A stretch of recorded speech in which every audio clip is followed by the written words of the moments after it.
साथियों, स्वागत आपका अभिनंदन आप ही के यूट्यूब चैनल पर। दोस्तों, बहुत सारे तथ्य आप लोगों के सामने रखना चाहूँगा। सबसे पहले तो उत्तराखंड बेरोजगार संघ क्या कहता है।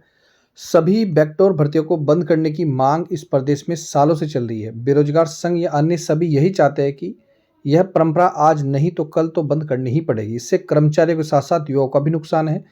विधानसभा में जिन लोगों को हटाया गया है वो भी सालों से वहाँ नौकरी ही कर रहे हैं। बैकडोर वाले वापस जाओ, ये नारे बहुत से लगाते आए हैं। और ये यहाँ पर दोस्तों आप देख रहे हैं स्क्रीन पर धरना प्रदर्शन भी दिया जा रहा है कि सभी बैकडोर भर्तियों को क्या किया जाए, निरस्त किया जाए और इनको बंद किया जाए। अब दोस्तों मैं आप लोगों के सामने एक और फैक्ट रखना चाहूँगा। माननीय उच्च न्यायालय में कंटेम्प्ट पिटिशन नंबर 402/2024 है। उत्तराखंड उपनल कर्मचारी संघ विद स्टेट राधा रतोड़ी जी। यह अवमानना याचिका 12 नवंबर 2018 के आदेश के अनुपालन न होने पर दायर है। सरकार की तरफ से कोर्ट में दी गई जानकारी अनुसार कोर्ट का आदेश लागू करने के लिए एक उप समिति गठित की गई। उप समिति को 2 महीने रिपोर्ट देने के निर्देश दिए गए।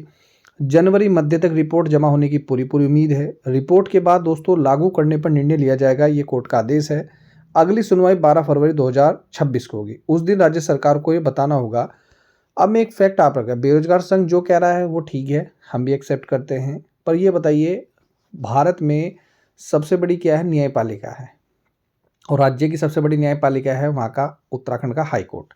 जब हाई कोर्ट ये कह रहा है, हाई कोर्ट ये डिसीजन दे रहा है कि भाई इन लोगों को नियमित किया जाए, तो मुझे नहीं लगता कि फिर उनके इस डिसीजन पर किसी भी प्रकार का क्या होना चाहिए, यहाँ पर विचार किया जाना चाहिए या उस विचार का विरोध होना चाहिए। ठीक है दोस्तों, ये आप लोग भी कमेंट करके बताएं। क्या तो हम जब हम उनको मानते हैं, माननीय हम शब्द लगाते हैं, माननीय हाई कोर्ट, हम उसकी रेस्पेक्ट करते हैं, उनके आदेशों की अवहेलना नहीं कर सकते। तो ये जरूर मैं कहूँगा कि आज जितने भी उपनल आउटसोर्स संविदा कर्मचारी है उनको आप नियमित कर दीजिए और भविष्य में इस तरह की प्रथा को आप बंद कर दीजिए, फिर भविष्य में इस तरह की प्रथाएं ना हो। इससे मैं सहमत हूँ, ये मेरे अपने खुद के विचार हैं। बाकी आप लोगों को क्या विचार है कमेंट करें। अगली सुनवाई 12 फरवरी 2026 को होगी। उस दिन राज्य सरकार को ये बताना होगा कि भाई अब तक आदेश का पालन अब तक क्यों नहीं हुआ या अब तक क्या हुआ, अगर सरकार कुछ भी नहीं करती।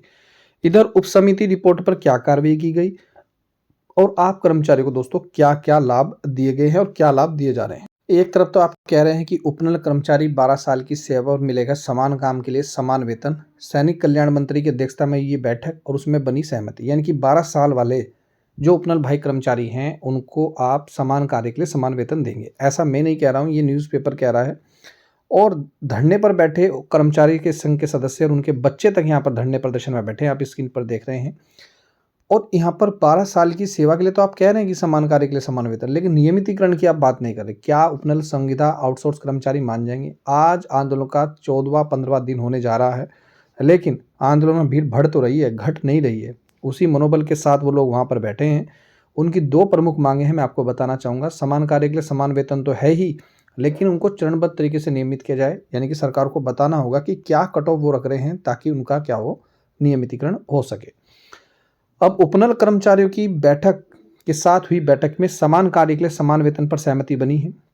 आज मुख्यमंत्री जी के साथ बैठक भी हुई है, जिसमें कर्मचारियों की मांगों को लेकर समाधान निकाला जाए, ऐसा कौन कह रहे हैं? गणेश जोशी, सैनिक कल्याण मंत्री जी।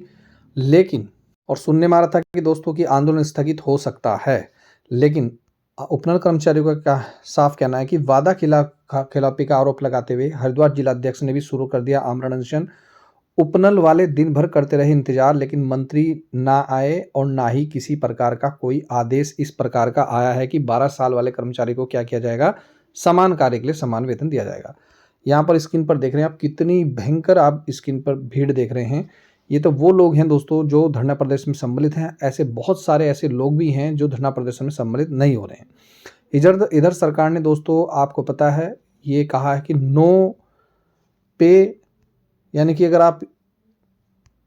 अगर आप ऑफिस में नहीं आएंगे, अगर आप छुट्टी पे रहेंगे तो आपको किसी प्रकार का, यानी कि नो वर्क नो पे का यहाँ पर लागू किया है उत्तराखंड सरकार ने। तो पिछले 15 दिन हो चुके हैं हड़ताल पर चल रहे हैं उपनल कर्मचारी, और सोमवार को सुबह उत्साह भरी थी। समान कार्य के लिए समान वेतन का शासनादेश जारी होना था। उम्मीद थी सैनिक कल्याण मंत्री खुद आदेश लेकर आएंगे, लेकिन शाम तक ना तो आदेश आया है और ना ही किसी प्रकार का कोई मंत्री। लेकिन एक बड़ी खबर है, इससे खफा हरिद्वार जिला अध्यक्ष है योगेंद्र बडोनी जी आमरण अनशन पर बैठ चुके हैं मंत्री के लिए गुलदस्ता फूल मालाएं तक तैयार थी, तो यानी कि उनको पूरा विश्वास था कि शाम तक राष्ट्रवादी रीजनल पार्टी के शिव प्रसाद सेमवाल भी पदाधिकारियों के साथ धरने पर पहुंचे। वहां कर्मचारियों की जीत और बधाई दी, फूल मालाएं तक उनके साथ में लेकर बैठे हुए थे। लेकिन इस मौके पर प्रदेश अध्यक्ष महेंद्र भट्ट, प्रदेश अध्यक्ष हरीश कोठारी मौजूद रहे और वहां किसी प्रकार का कोई नेता, किसी प्रकार का कोई ऑर्डर नहीं हुआ। तो ये जो 12 साल की सेवा पर समान कार्य के लिए समान वेतन की शर्त थी, तो इससे कर्मचारी भी खुश नजर नहीं आ रहे हैं। कुछ लोग जो ऐसे हैं उनका कहना है कि कम से कम आप नियमितीकरण की बात करें और वो कट ऑफ जरूर जारी करें। इधर बेरोजगार संघ आरोप लगा रहा है साफ साफ कि उपनल और अन्य भर्तियों पर उठा रहा है सवाल। उनका साफ कहना है कि एक बार सेटलमेंट हो चुका है। सुप्रीम कोर्ट ने सिर्फ ये कहा कि एक बार सेटलमेंट किए जाए और एक बार सेटलमेंट हो चुका है। इससे आर्टिकल नंबर 14 समानता का अधिकार और आर्टिकल नंबर 16 प्रत्यक्ष उल्लंघन का अधिकार का क्या है, हमारे मौलिक अधिकारों का उल्लंघन हो रहा है। यानी कि समान कार्य के लिए जो समान वेतन हम मांग रहे हैं, तो समान अवसर भी सभी को दिए जाएं। इससे बेरोजगार युवा अत्यंत संवेदनशील हैं, लाखों बेरोजगार युवा के भविष्य संबंधित है। तो सरकार को इसको प्राथमिकता से संज्ञान लेकर आवश्यक कार्रवाई सुनिश्चित करनी चाहिए। तो ऐसा कहना है बेरोजगार संघ के प्रदेश महासचिव जेपी ध्यानी जी का और उत्तराखंड बेरोजगार संघ के अध्यक्ष राम कंडवाल जी का। तो उन्होंने साफ कहा है, उन्होंने यहाँ तक भी कहा है कि कोर्ट के आदेश का हवाला भी दिया है। सुप्रीम कोर्ट का एक आदेश है जो सन 2006 में आया था। सुप्रीम कोर्ट ने उमा देवी बनाम कर्नाटक राज्य में ऐसे फैसले का हवाला देते हुए कहा है कि एक बार सेटलमेंट अगर किया जाए तो दोबारा से नियमितीकरण ना हो।